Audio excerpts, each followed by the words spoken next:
sindicatos decidem que greve no metrô e nos trens de São Paulo vai continuar até meia-noite. E você vai ver também transtorno. Isso é chato, né? Muito triste. Indignação. Isso deixa a gente nervoso, a coisa é indigna isso aí, é indigno.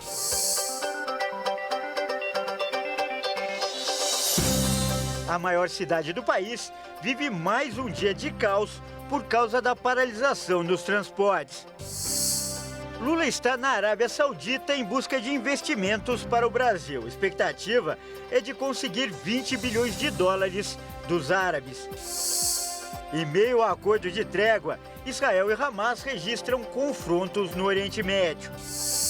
E hoje é o dia da doação. Pode ser um brinquedo, uma roupa ou um alimento. Não importa o que será doado. O principal é celebrar o desejo de ajudar o próximo. Tudo isso você confere a partir de agora no Jornal das 18h30.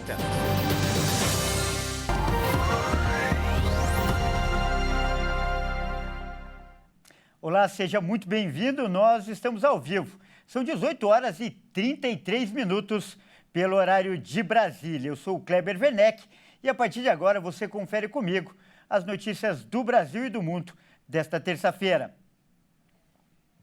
E olha só, a greve do metrô e do trem de São Paulo vai durar até a meia-noite de hoje.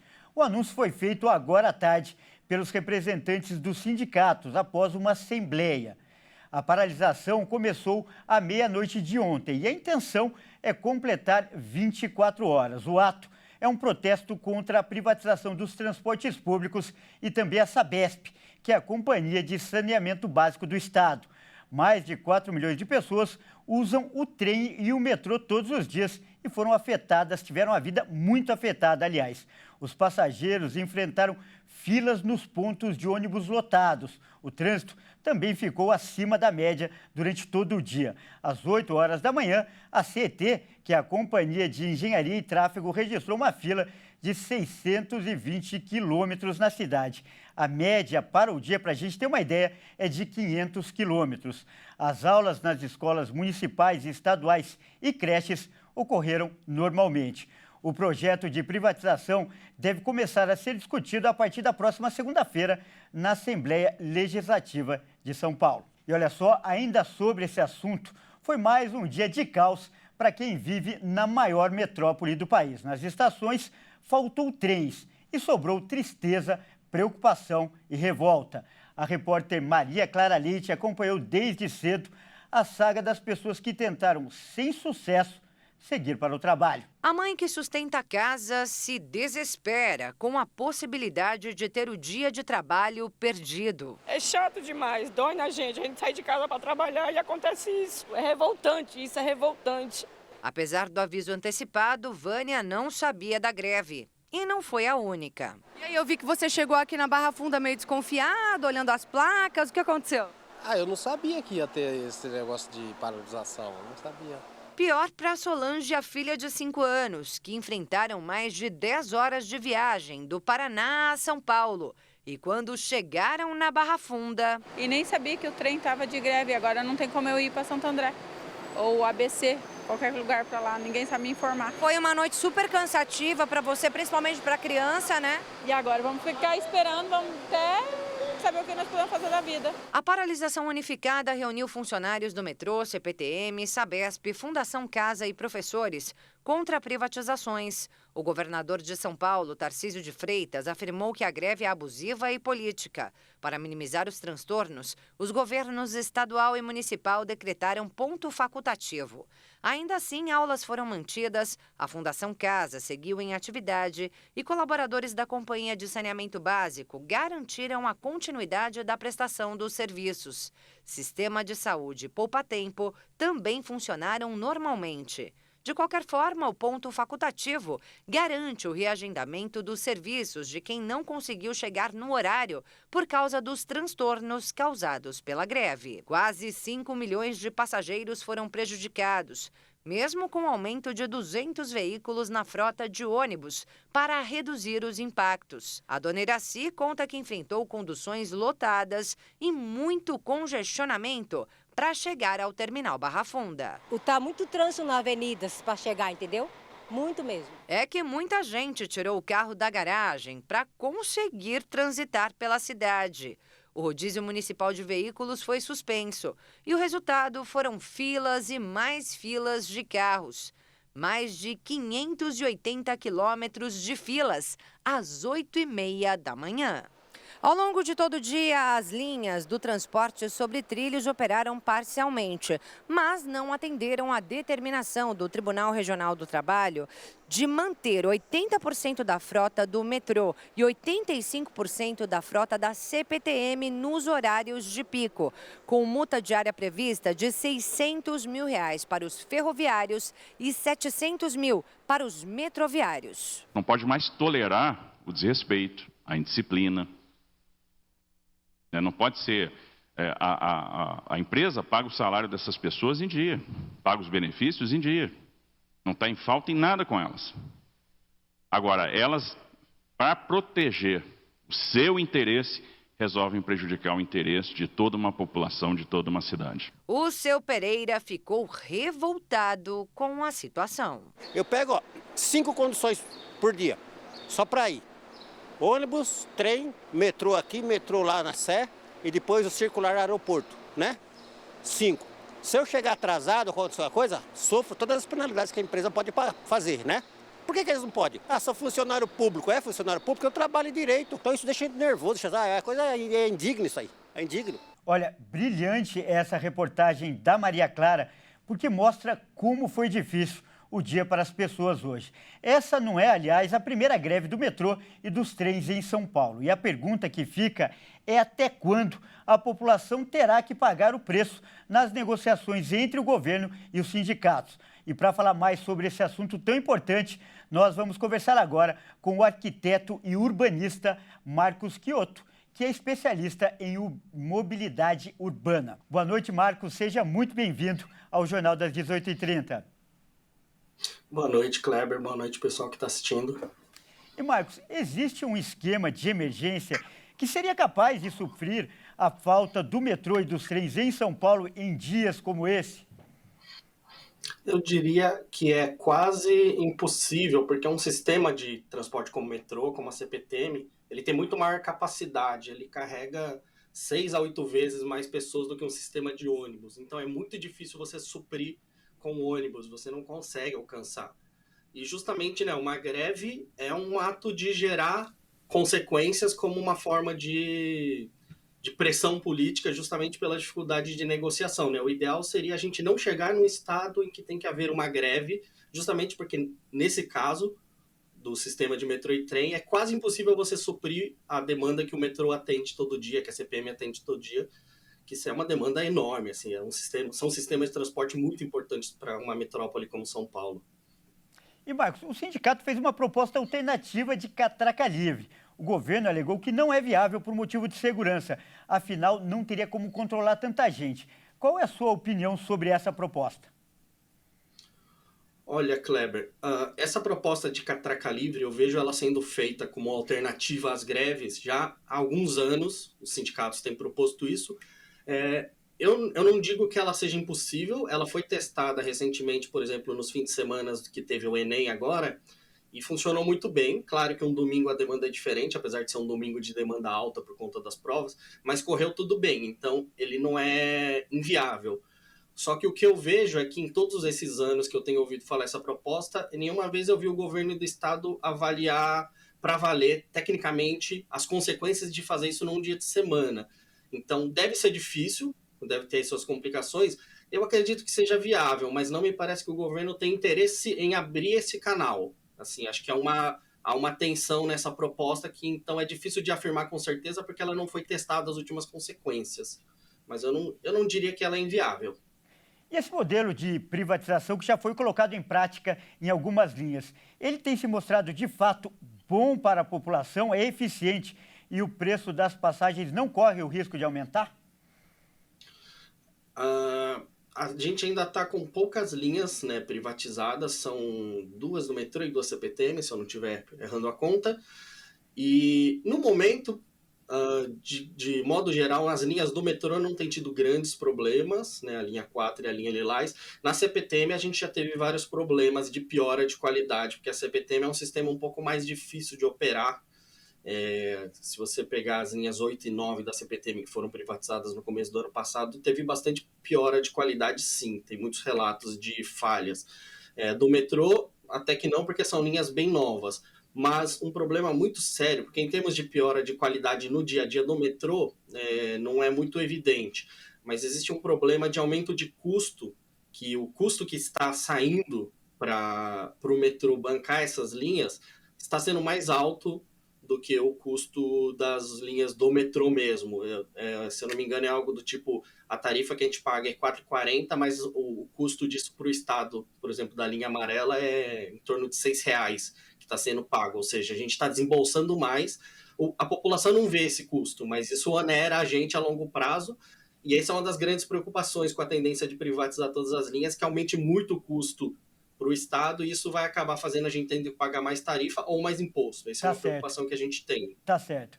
Eu agradeço muitíssimo a sua participação. Nós acabamos de conversar com o especialista em mobilidade urbana, Marcos Chioto. Muito obrigado pela participação e por essa visão técnica no assunto. Obrigado, Kleber.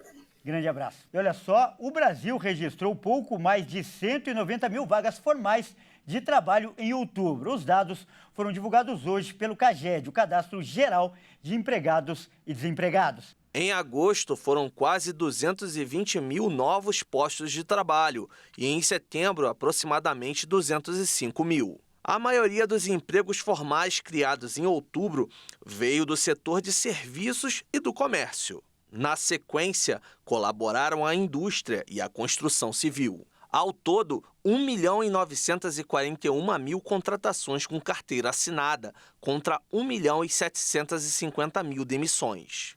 Na comparação anual, o resultado de outubro de 2023 ficou acima do registrado em 2022 e abaixo da marca de 2021.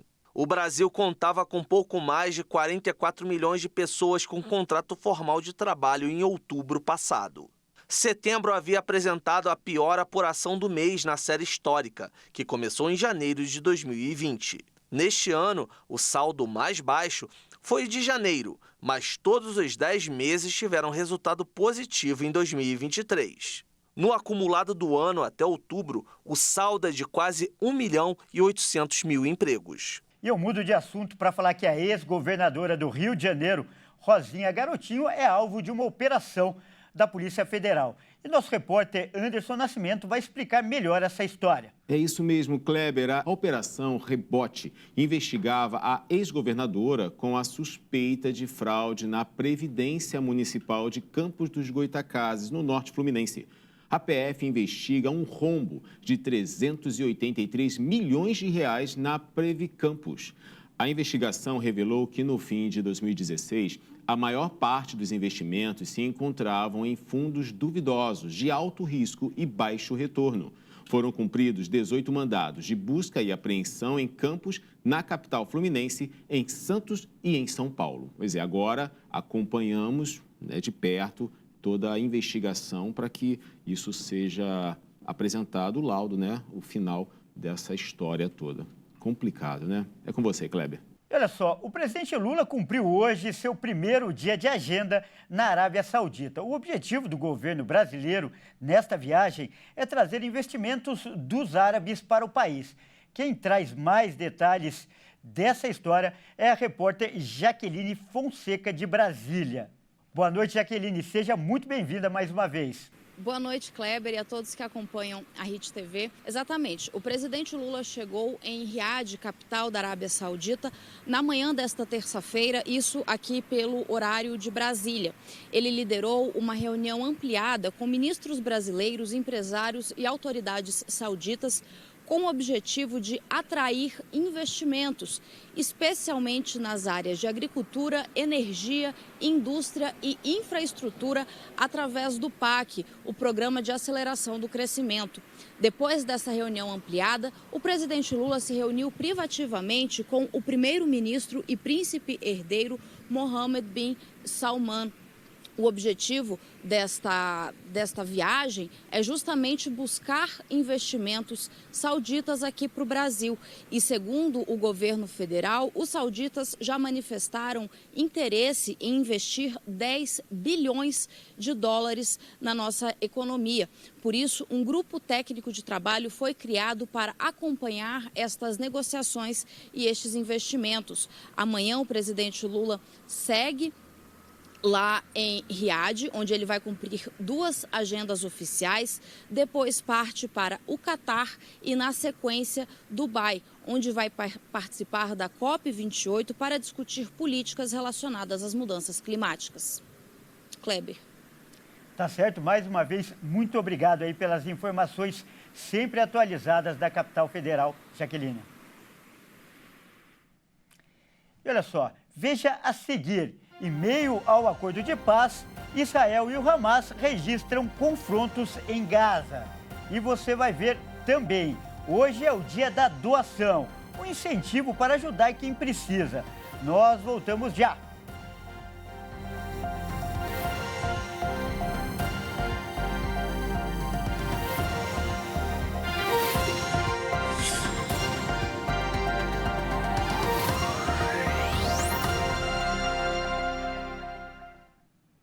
Mais uma vez, seja muito bem-vindo. Nós estamos de volta e ao vivo. São 18 horas e 50 minutos pelo horário de Brasília.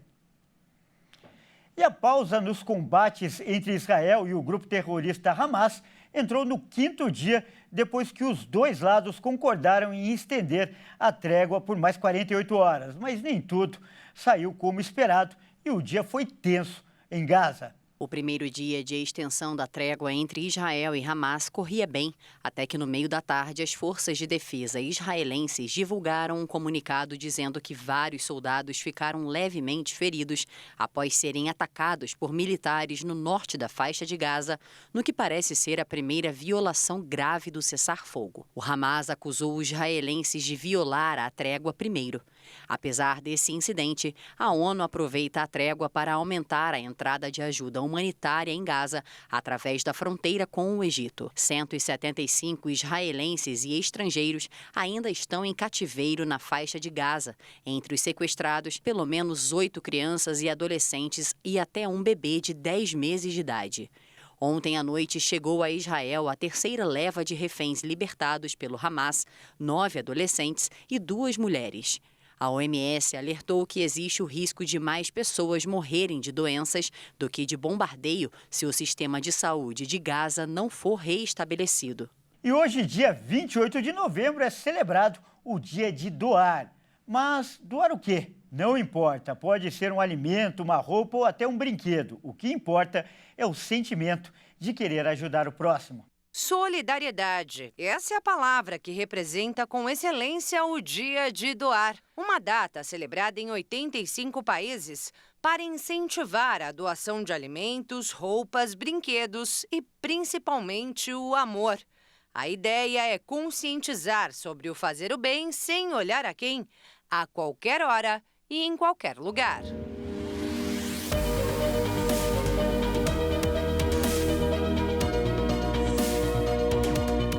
O ato de doar acontece todos os dias na Igreja Internacional da Graça de Deus. Nas unidades espalhadas por todo o Brasil, chegam doações dos mais diversos gêneros que são destinadas a pessoas carentes, lares para crianças, casas de repouso e por aí vai. Só da sede em São Paulo saem por mês cerca de 1.600 quilos de alimentos, 130 cestas básicas, centenas de kits de higiene e roupas e calçados para a doação. Mas muito além dos itens materiais, as voluntárias do Braço Social da Igreja da Graça, Fundação Internacional de Comunicação e Ministério Mulheres que Vencem entregam esperança a quem mais precisa. A gente leva também aquele abraço, aquele acolhimento, damos uma boa palavra, fazemos as orações, Muitas das vezes a pessoa chega aqui pedindo simplesmente um alimento. E quando a gente chega até a residência,